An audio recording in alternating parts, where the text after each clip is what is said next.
Bismillahirrahmanirrahim. Assalamualaikum warahmatullahi wabarakatuh. Pemirsa sekalian yang berbahagia, senang sekali saya Muhammad Lutfi Khairuddin bisa menyapa pemirsa. Saya doakan semoga pemirsa yang menyaksikan video ini selalu dalam keadaan sehat walafiat, sehat jasmaninya, sehat fisiknya, badannya, kemudian juga sehat jiwanya, rohani, sehat jiwanya, ya, sehat mentalnya. Kemudian juga sehat juga dompetnya, isi dompetnya maksudnya. Karena kalau fisiknya sehat tapi dompetnya tidak sehat itu juga tidak enak pemirsa. Rasanya itu hidup tidak sempurna. Nah, pemirsa, saat ini saya berada di Kota Malang, ya, salah satu kota di Provinsi Jawa Timur.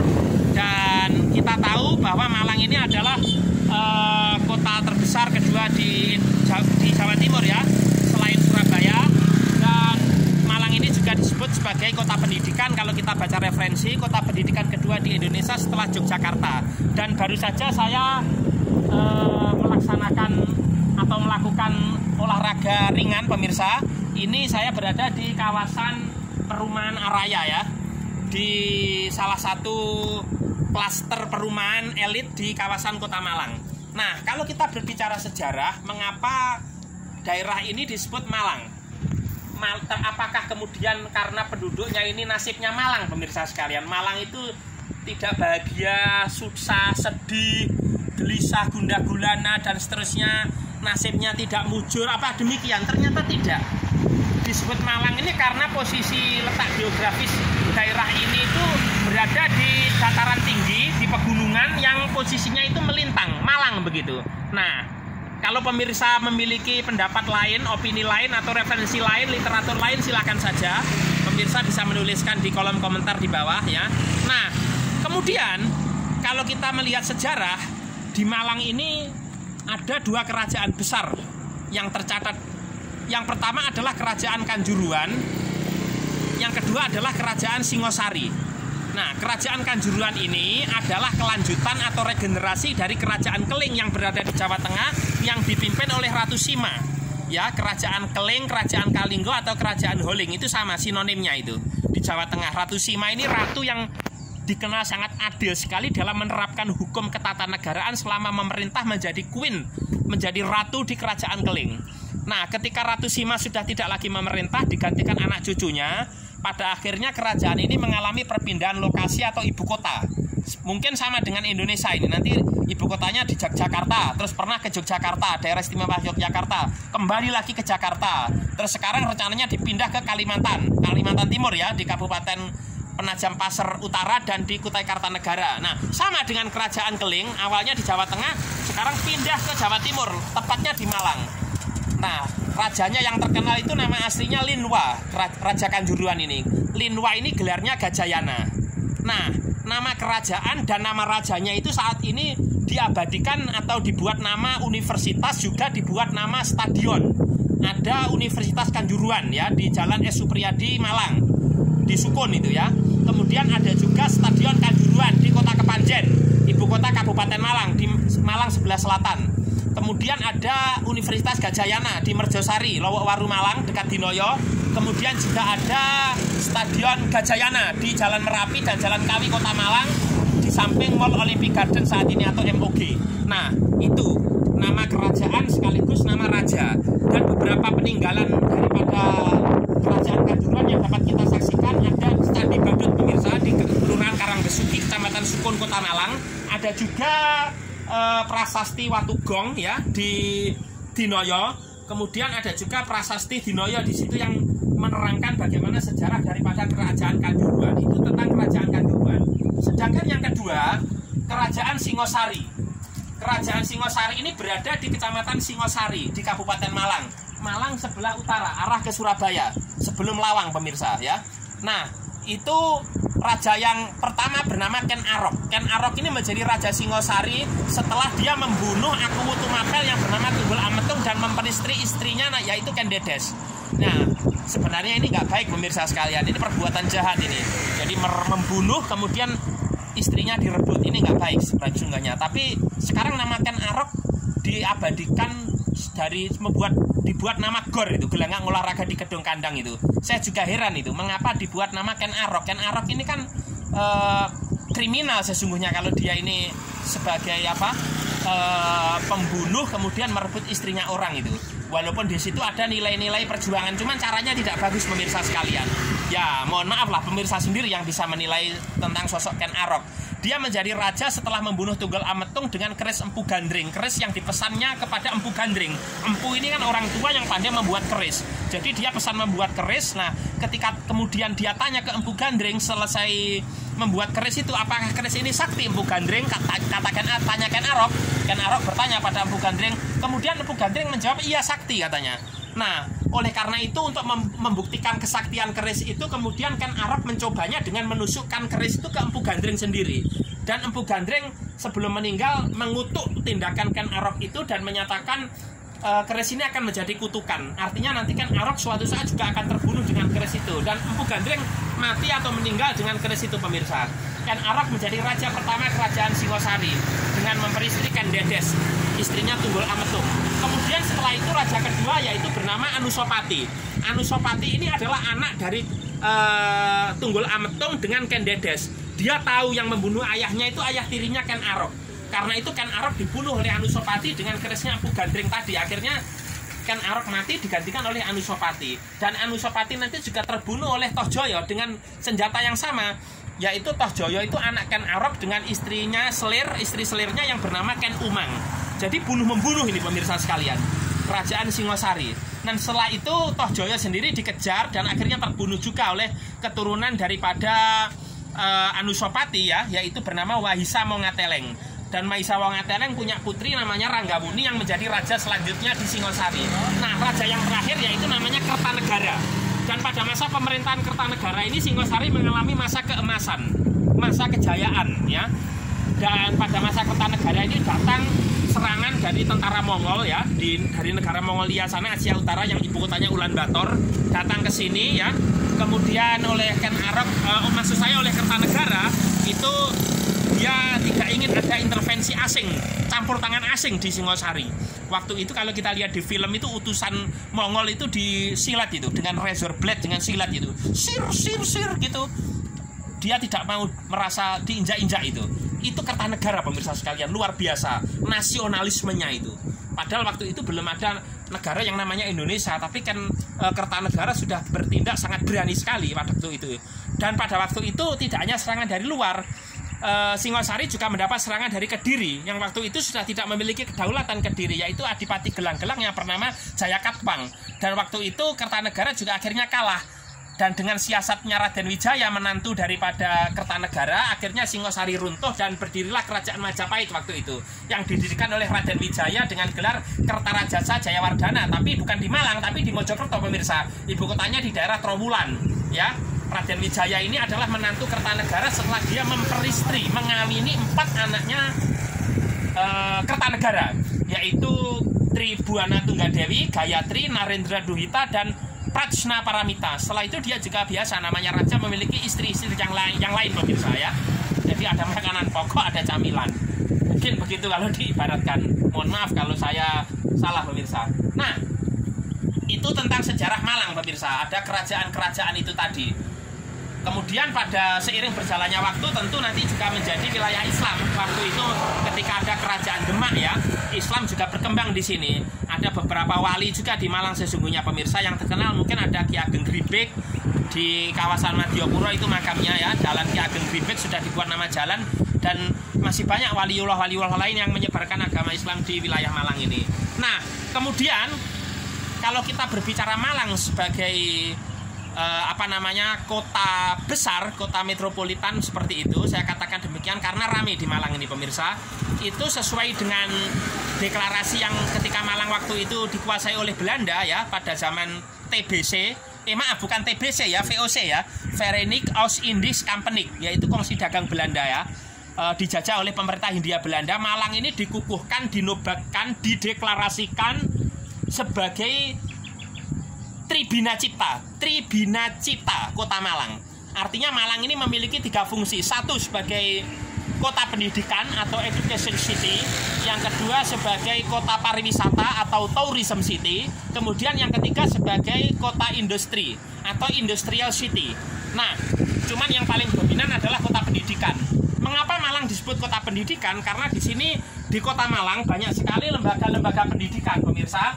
Baik itu sekolah dasar, kemudian sekolah menengah pertama, sekolah menengah kejuruan, sekolah menengah atas, maupun yang paling utama di sini banyak sekali perguruan tinggi. Baik perguruan tinggi negeri PTN maupun perguruan tinggi swasta atau PTS, ya. Baik yang bentuknya itu universitas. Uni ini gabungan versitas itu beberapa versi, beberapa fakultas yang dipimpin oleh rektor, ada juga institut yang dipimpin oleh rektor, ada juga politeknik atau akademi yang dipimpin direktur, ada sekolah tinggi yang dipimpin ketua, kemudian juga masih banyak yang lain dengan berbagai varian, berbagai macam ya, bermacam-macam ya, mutanawiyah dalam bahasa Arab itu jurusan atau program studi yang ada di dalamnya ya. Baik yang itu ilmu agama, ilmu sosial maupun eksak atau ilmu alam, natural science, social science dan seterusnya. Banyak sekali di sini pemirsa.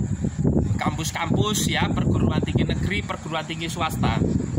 Tadi yang saya tanyakan di awal, Malang ini kota pendidikan pertama atau kedua di Indonesia? Kalau di referensi-referensi yang kita baca ini kan di literatur Malang ini kota pendidikan kedua di Indonesia. Namun apa benar demikian? Karena yang pertama kan Yogyakarta itu kota pendidikan, yang kedua Malang. Menurut saya bukan, pemirsa. Ini pendapat, boleh-boleh saja, negara demokrasi, pemirsa. Ini pendapat. Malang ini menurut saya kota pendidikan pertama di Indonesia, baru yang kedua Yogyakarta. Nah, coba pemirsa tahu nggak alasannya mengapa saya menyebut demikian? Kalau tidak tahu saya sampaikan. Nah, kayaknya pemirsa sedang ini berpikir ini. Mas Lutfi atau Gus Lutfi ini mengapa kok berpendapat seperti itu ya?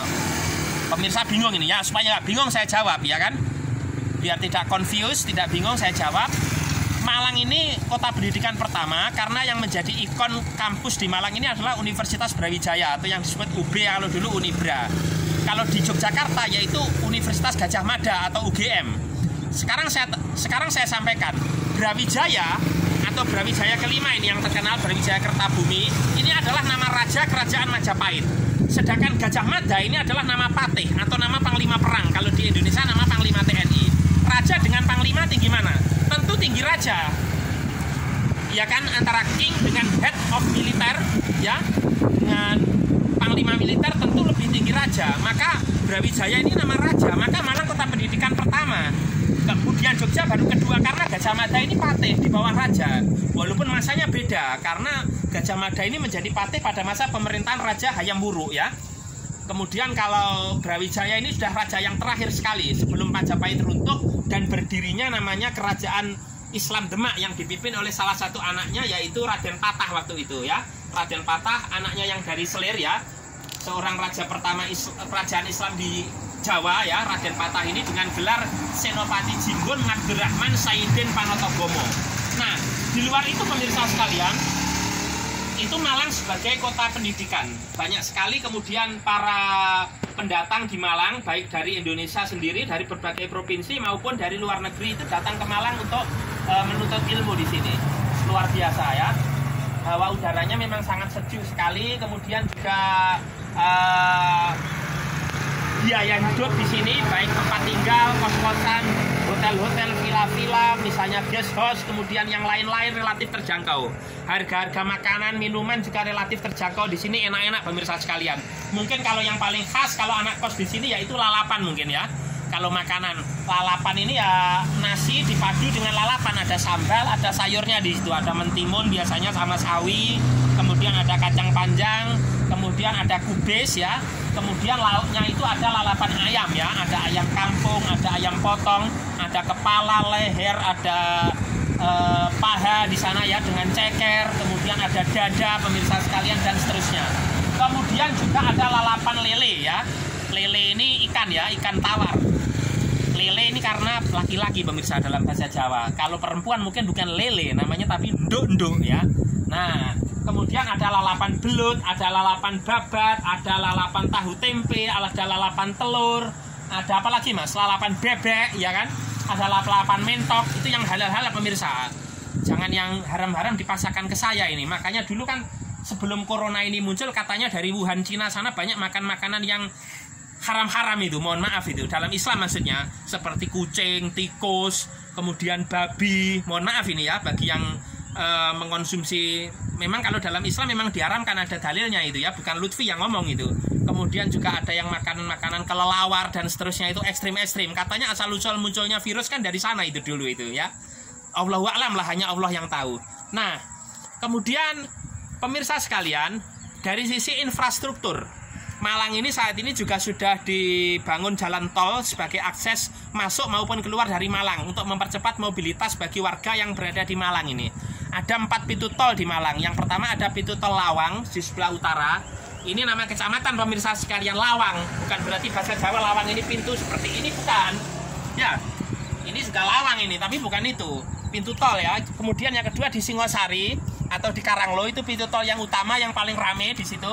Kemudian ada pintu tol di Kecamatan Pakis dekat Bandara Abdurrahman Saleh, ya salah satu bandara di Jawa Timur yang berada di Malang. Kemudian yang ketiga ada pintu tol Malang Kota yang berada di Kelurahan Madiopuro dekat dengan perumahan atau Kelurahan Sawo Jajar ya.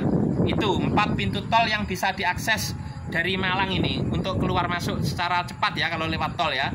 Kalau dari arah selatan bisa dari Blitar, dari barat dari Kediri, kalau dari sana dari arah Kabupaten Pasuruan dari utara ya.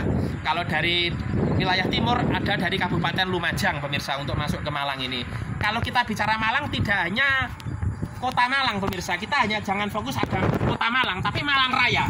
Ada Kota Malang yang dipimpin Wali Kota Malang, kemudian ada Kabupaten Malang yang dipimpin Bupati Malang, dan yang ketiga ada Kota Batu ya. Ini Tourism City ini, Batu ini kota wisata yang dipimpin Wali Kota Batu. Batu dulu itu adalah wilayah dari Kabupaten Malang. Kemudian setelah reformasi pemekaran menjadi kota tersendiri. Dulu adalah kota administratif atau kotif itu Batu itu. Ya, sekarang sudah menjadi kota yang sifatnya independen, memiliki wali kota sendiri, pemerintahan sendiri, memiliki legislatif juga DPRD dan seterusnya. Nah, kembali ke soal Malang pemirsa sekalian, bahwa untuk itu akses infrastruktur berupa jalan tol. Kalau bandar udara ada Bandar Udara Abdurrahman Saleh ya yang berada di Kecamatan Pakis ini, satu-satunya ini. Bandara Abdurrahman Saleh ini adalah bandar udara domestik ya yang dikelola oleh Dinas Perhubungan Provinsi Jawa Timur. Tentunya juga dalam kontrol Direktorat Jenderal Perhubungan Udara Kementerian Perhubungan Pusat ya, Kementerian Perhubungan RI Republik Indonesia. Tetapi bandara ini sesungguhnya lokasinya itu menempel, melekat dekat dengan lapangan udara atau lanut Abdurrahman Saleh. Artinya di bawah kontrol daripada TNI Angkatan Udara ya, Bandara Abdurrahman Saleh itu. Kemudian untuk fasilitas perhubungan yang bersifat darat itu ada terminal, tapi rata-rata sekarang di musim pandemi sepi pemirsa sekalian, apalagi ada larangan mudik ini. Ada terminal Arjosari yang paling besar di wilayah utara, ada terminal Landung Sari ya di sebelah barat sana di Kelurahan Desa Landung Sari Kecamatan Dau, ada juga di Gadang pemirsa sekalian.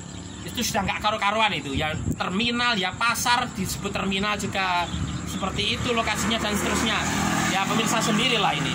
Kemudian untuk mall juga banyak sekali di Malang ya, ada Malang Town Square atau Matos, ada Mall Olympic Garden MOG, kemudian tadi saya di Araya sini ada Plaza Araya, kemudian ada Mall Dinoyo City dan masih banyak yang lain ya. Ada Cyber Mall ya kalau di dekat kita ini, di dekat Unmer, Universitas Merdeka Malang itu di daerah Dieng dan seterusnya.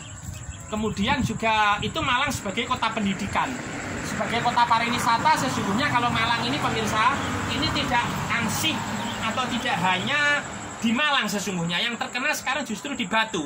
Banyak wisata-wisata buatan di sana. Ya, seperti Jatipak 1, Jatipak 2, Jatipak 3, kemudian ada Selekta, Coban Talon, Coban Rais kalau yang air terjun itu. Kemudian ada juga apalagi Mas? Ada Batu Night spektakuler, Predator Fun Park di Batu sana itu, ya. Terus banyak yang lain itu. Kalau di Kabupaten Malang didominasi wisata alam, misalnya di pantai-pantai selatan yang berada di jalur lintas selatan itu. Ada Pantai Balai Kambang, Pantai Ngliep, Pantai Ngantep, Pantai Goa Cina, Pantai atau Goa Tiongkok ya, karena Cina itu. Nama lainnya kan Tiongkok ya. Kemudian ada lagi apa? Masih banyak lagi itulah. Sumber apa? Pantai Sendang Biru, Pantai Kondang Merak, kemudian apalagi Mas? Pantai Ngudel, pantai apalagi itu, dan lain-lain lah pemirsa sekalian ya, pantai selatan itulah. Di Malang sendiri sesungguhnya minim tempat-tempat wisata ya, cuman ada beberapa wisata kecil-kecil aja sih sesungguhnya. Makanya kemudian sangat bagus sekali kemarin ide Wali Kota Malang untuk menjadikan kawasan Kayu Tangan, Jalan Basuki Rahmat ini sebagai apa namanya, daerah wisata heritage ya, warisan budaya. Itu sangat bagus sekali, sebagaimana Jalan Malioboro di Yogyakarta. Namun kita lihat saat ini pembangunan belum selesai atau belum sempurna, atau mungkin juga tidak sesuai ekspektasi. Waktu pembangunan sampai di stop begitu ya, jalan-jalan banyak yang dialihkan, tapi ternyata sekarang masih belum bisa dinikmati oleh warga masyarakat. Maunya itu kan dibangun trotoar yang agak lebar, diberi lampu, diberi hiasan, terus nanti orang bisa jualan di situ, jual makanan, misalnya souvenir kaos, gantungan kunci, sepatu, sandal, apalagi mas, dan lain-lain lah misalnya ya di situ. Namun nyatanya sekarang belum gitu kan. Nah pemirsa sekalian, di saat ini pemerintah melarang mudik itu. Jadi kalau Anda ingin berkunjung ke Malang mungkin nanti, tetapi Anda juga nggak apa-apa sesungguhnya berangkat ke sini. Saya sempat, ini guyonan ini, saya ditanya beberapa teman-teman, Mas ini kan mudik dilarang pemerintah, apakah bisa mudik? Saya tanya bisa. Mengapa bisa? Karena ini dunia, bukan akhirat, ini bukan alam kubur. Karena dunia ini kalau kita bicara di kitab suci yaitu laibun walahun, permainan dan senda gurau. Artinya segala sesuatu itu ada celah, ada aturan, ada kebijakan, dan ada lowongan. Tapi saya tidak menyuruh yang kemudian pemirsa untuk melanggar aturan, tidak. Tetapi kemudian dunia itu ya seperti ini. Kemudian juga memang kalau kita berpikir menggunakan otak kiri, kita tidak bisa mudik. Otak kiri ini sistematis, logis, apalagi rasional, dan seterusnya, harus masuk akal. Kalau otak kanan kita ini apa? Out of the box ya, di luar pada umumnya lah, inovasi, kreativitas, terobosan-terobosan, ya bisa saja masuk ke Malang misalnya kalau mau itu kan. Tentunya dengan berbagai dengan berbagai dinamika hidup lah pemirsa sekalian. Saya tidak akan menguraikan, saya takut salah nanti kalau membahas soal ini itu. Jadi intinya monggo yang mau datang ke Malang, dan memang rata-rata para pendatang yang berada di Malang, apakah itu kuliah maupun kerja, itu kerasan di sini, dan rata-rata malas, jarang yang mau pulang itu pemirsa. Sehingga tidak mengherankan atau wajar kalau kota Malang ini memang salah satu kelemahannya yaitu biasa, ini penyakit kota-kota besar, apa itu? Macet ya. Sehingga mobilitas perjalanan kita dari satu wilayah ke tempat lain itu tidak bisa cepat karena macet itu tadi ya, saking banyaknya penduduk di situ. Nah saya kira demikian pemirsa yang dapat saya sampaikan. Ini pemandangan di wilayah Araya pemirsa. Ini juga ada beberapa pengunjung ya, pengguna jalan di sini. Memang perumahan di sini perumahan elit ya, ada kampus, ada juga fasilitas olahraga berupa padang golf tadi, dilewati juga fasilitas jalan tol di sini. Beberapa juga ada yang olahraga ini pemirsa sekalian, ada yang naik sepeda seperti Anda saksikan ini. Nah, ada yang jogging juga ya. Saya sendiri juga baru olahraga ini pemirsa sekalian. Kalau pemirsa menyaksikan penampilan saya, mudah-mudahan yang saya sampaikan ini bermanfaat, setidaknya bisa menghibur Anda di bulan puasa ini ya, terutama yang tidak bisa mudik ya. Mudah-mudahan saya doakan Anda bisa mudik. Boleh aja kan mendoakan, nggak dilarang namanya mendoakan itu. Mudah-mudahan bisa mudik ya di saat mudik dilarang, namanya mendoakan. Sekian, ihdinas siratal mustaqim, wallahul muwaffiq ila aqwamit thoriq. Wassalamualaikum warahmatullahi wabarakatuh. Waalaikumsalam.